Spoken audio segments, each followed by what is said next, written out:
দখলদার ইসরায়েলি বাহিনী এবং ফিলিস্তিনি পুরোদমে যুদ্ধ চলছে, জানিয়ে দিব হাতে থাকা সর্বশেষ আপডেট আন্তর্জাতিক সংবাদ। প্রথমেই সংবাদ শিরোনাম, হামাসের হুমকির পর ক্ষমা চাইলেন নেতানিয়াহু।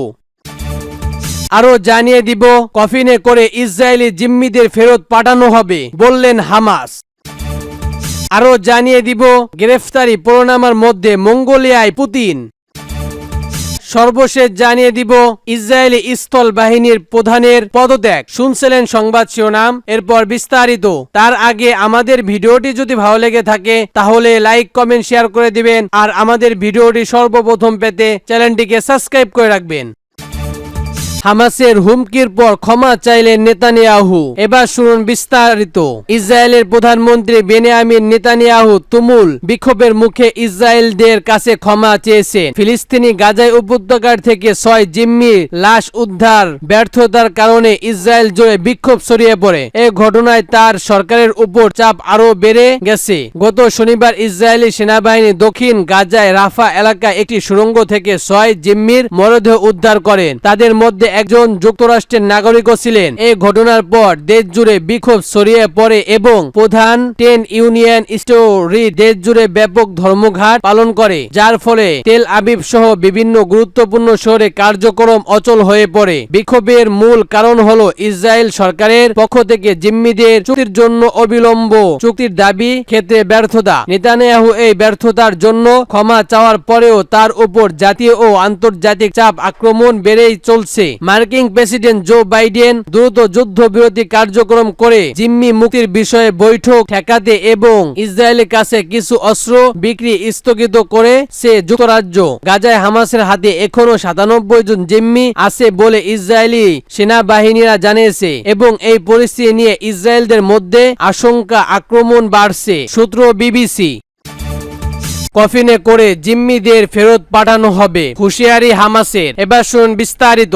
ইসরায়েলি সেনাবাহিনী চাপ অব্যাহত রাখলে জিম্মি করা ব্যক্তিদের কফিনে করে ফেরত পাঠানো হবে বলে হুঁশিয়ারি দিয়েছেন ফিলিস্তিনি স্বাধীনতাকামী সংগঠন হামাস। সোমবার সংবাদ গঠিত সামরিক শাখা ইজ্জলির আল কাদাস ডিগ্রির পক্ষ থেকে তথ্য জানানো হয়। খবর এফ কফির এক বিবৃতিতে আল কাদাস ডিগ্রি মুখপাত্র আবু উবাইদা বলেন, একটি চূড়ান্ত পরিবর্ত সামরিক চাপের মাধ্যমে বন্দীদের মুক্ত করতে চাইলে ইসরায়েলের প্রধানমন্ত্রী বেনিয়ামিন নেতানিয়াহু এর অর্থ হলো জিম্মিরা কফিনে করে তাদের পরিবারের কাছে ফিরিয়ে যাবে। বন্দীদের নিরাপত্তার জন্য হামাসের সদস্যদের নতুন নির্দেশনা দেওয়া হয়েছে বলেও বিবৃতিতে জানায় উদাইদা। প্রতিবেদনে বলা হয়, গাজায় একটি সুড়ঙ্গ থেকে 6 জিম্মির লাশ উদ্ধারের পর থেকে ভয়াবহ তোপের মুখে পড়ছেন ইসরায়েলি প্রধানমন্ত্রী নেতানিয়াহু। নিজ দেশের মানুষের কাছে শুনছেন কুতু কথা। গত 7 অক্টোবর ইসরায়েলের থেকে 250 জিম্মি করে হামাস। এখন পর্যন্ত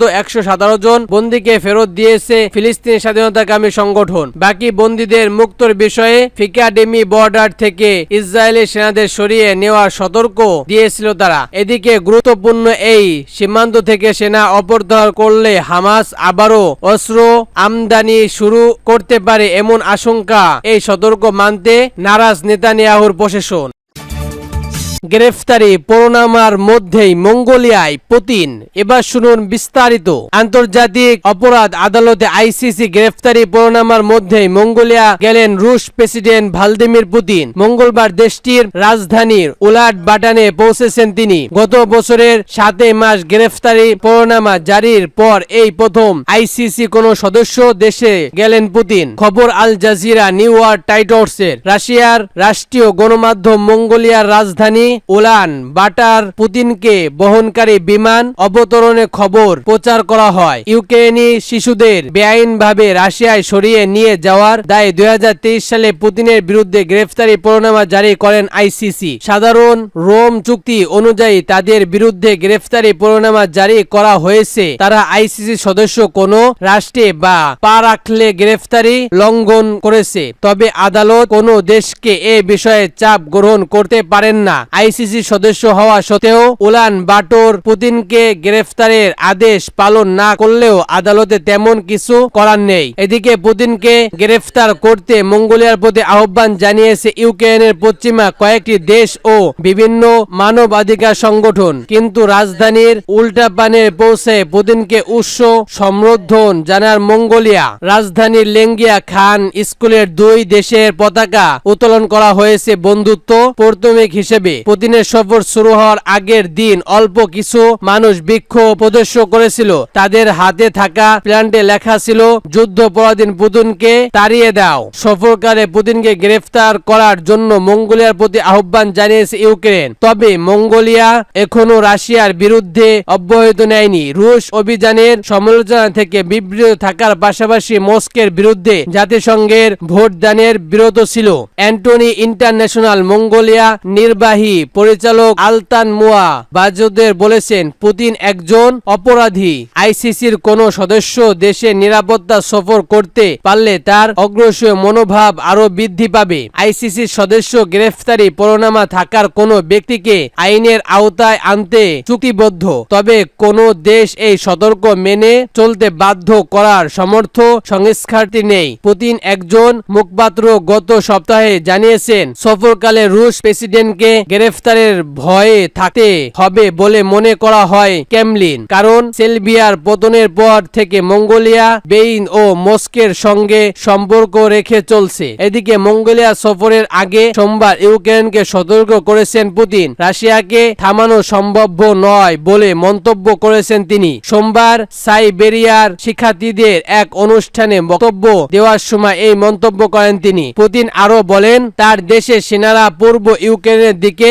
অগ্রসর হচ্ছে। এই ঘটনায় প্রায় করে রাশিয়া কুশ অঞ্চলে ইউক্রেনের বাহিনীর অনুপ্রবেশ ব্যর্থ হচ্ছে। রুশ প্রতিরক্ষা মন্ত্রণালয়ের দাবি, সম্প্রতি ইউক্রেনের দোনেৎস্ক, লুহাঙ্গ ও খার্কিভ অঞ্চলে 3টি গ্রাম দখল করেছে তারা। গ্রামগুলো হচ্ছে দোনেৎস্ক ও পোলাডভোগের শহরের মাঝামাঝি অবস্থিত নবেনজের খার্কিভ অঞ্চলের শিকাগা এবং দোনেৎস্কর কোইসকাতিক ভবন। সোমবার নতুন করে পূর্ব দোনেৎস্ক অঞ্চলে আরো একটি গ্রাম দখলের দাবি করেছে রুশ প্রতিরক্ষা মন্ত্রণালয়। এদিকে রাশিয়ার অনভর্তর অনেকটা ঢুকে পড়েছে ইউক্রেন সেনারা। চলিত বছরের 6 আগস্ট রাশিয়া কুশ অঞ্চলে ঢুকে পড়ে ইউক্রেন বাহিনী। এর মধ্যে আঞ্চলিক 1300 কিলোমিটার বেশি দখল করা হয়েছে বলে তারা নিশ্চিত করেন। বিভিন্ন স্থানে টানাজো হয়ে ইউক্রেনের পতাকা। দ্বিতীয় বিশ্বযুদ্ধের পর রাশিয়ার মাটিতে এই ধরনের হামলা এই প্রথম। এই ঘটনায় বেশ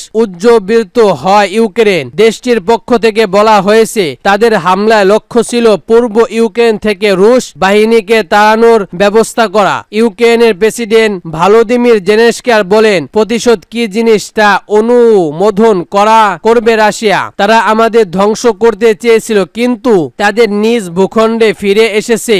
এখন বুঝুক তারা আসলে কি করেছে। ইউক্রেনরা জানে কিভাবে তাদের লক্ষ্য অর্জন করতে হয়। রাশিয়ার কাছ থেকে দখল করা অঞ্চলগুলোকে বিনিময় তাবিদ হিসাবে বর্ণনা করতে তিনি বলেন, ইউক্রেনের মস্কো দখল করা অঞ্চলগুলোর সঙ্গে এগুলো বিনিময় হতে পারে।